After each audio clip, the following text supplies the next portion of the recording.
Hello, and welcome to this episode of Totally TM. Are Micro Four Thirds cameras dead? And my answer is no, because of camera aesthetics. But first, let me acknowledge the many excellent technical YouTubes by folks like Tony and Chelsea, Joseph Ellis, Red 35, Matt Granger, Terry Lane from Australia, and many others who have discussed the optics and the sensors and all the different things that differentiate cameras and their quality output. Let me focus on three things: sensor size, optics, and computational algorithms. And those are the technical characteristics before I get into my take, which is on aesthetics. So, the cameras range greatly in terms of sensor size. As this graphic shows, the sensor sizes can be wildly different, from very tiny sensor sizes in the smartphones to 1-inch sensors in the Sony RX100 series to the Micro Four Thirds size, moving up then to the APS-C size, and then finally to full frame. Of course, you can get even larger sensors in the medium format cameras, and then if you move into film cameras, you can get all the way up into 8x10. And here's a piece of paper which is about the size of an 8x10 negative, and if you can see it, there's a little dark spot here. That's the size of a smartphone sensor. And then there's a darker spot here, and that's the size of a full frame sensor. So the first technical thing is, as Tony and Chelsea would say, the larger the sensor size, the better able you are to collect light, more detail, and the better image you can get. Secondly, the optics. And the same kind of argument applies. The larger your optics, the more light you can capture, the more detail, and the higher quality image. So to illustrate the difference between optic sizes, here's a 200 to 800 millimeter lens that I use on my my Micro Four Thirds camera. And then here's a model. I don't have the Nikon 800 millimeter f2.8 prime, which is $16,000, but this model is about the same size, 18 inches plus, and the diameter opening of the lens is about 6 inches. And so you can see that this lens, the big 800 millimeter prime that Nikon produces for $16,000, really can capture lots and lots of light, in contrast to the Micro Four Thirds camera, which has a much smaller length and a much smaller diameter, and therefore doesn't collect as much light. So again, the full frame camera wins because it's able to do more with the larger lenses. So it's better in that regard. And finally, in more recent times, computational algorithms and artificial intelligence that goes into smartphones and some cameras are able to compensate for the lack of sensor size, as well as the lack of glass or lack of optics. Now, as a local professional photographer, naturally I want to get great photos, but I also want to look good and feel a camera that I like in my hands as I go about taking portraits or bird pictures or street photography.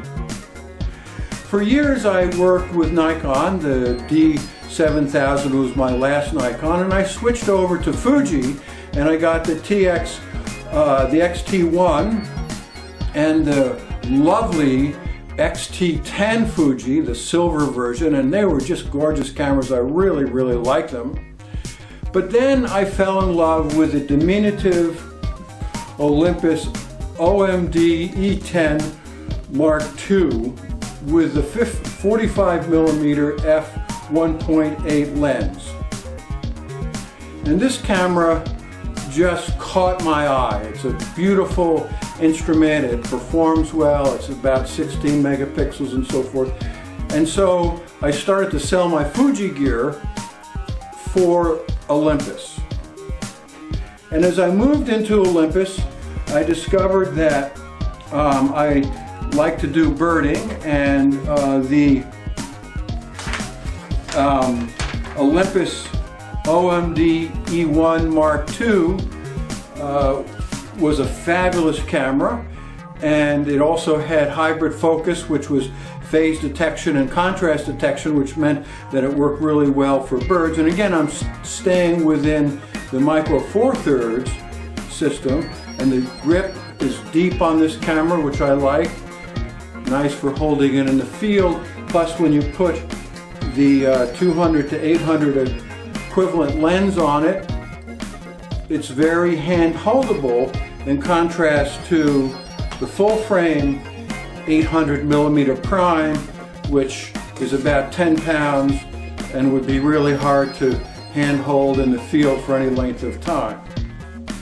So I continue to stay with the Micro Four Thirds for portrait work. I picked up the 45 millimeter f1.2 lens that Olympus produces for portrait work. It's sharp, it's nice and contrasty with rich colors, as well as a nice bokeh, which is blurry background. And the system also worked for me for birding with this Panasonic Leica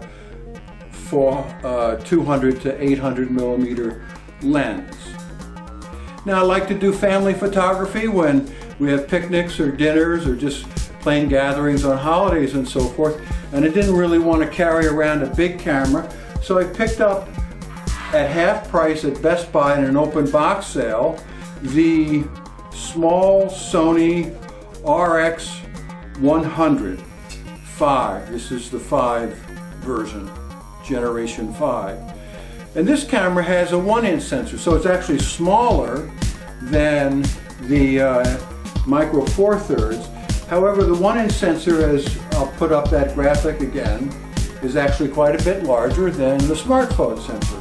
And in fact, it does get better pictures, and it's not much bigger, if in fact it's smaller in the hand than the smartphone. So this is what I use when I'm around a family. It's not obtrusive, and I can get the photographs that I want. And finally, my favorite street camera is something that I've retained over the years, which is the Fuji X100S. It's an older camera, but it looks like a rangefinder camera, and I've always loved the look, the aesthetic of the rangefinder camera. And this as a street camera is very fun because it's a conversation starter. People will come up and say, "Where do you get your film developed?" Not realizing that in fact it's a digital camera. And one last story, my wife and I were visiting my wife's brother at an art show at the Baltimore Convention Center a couple of years ago, and I decided to wander around among all the booths and chat with folks, and I had my Fuji X100S with me around my neck like this and just talking to people. And I came upon a marble maker from Massachusetts with his daughter, his young daughter, and we got talking, and I was watching them, and I said, "Would you mind if I take your picture?" And in fact, I took a quick photo of them, and it's one of my favorite portraits, and I'll just pull it out here. I think it's right behind.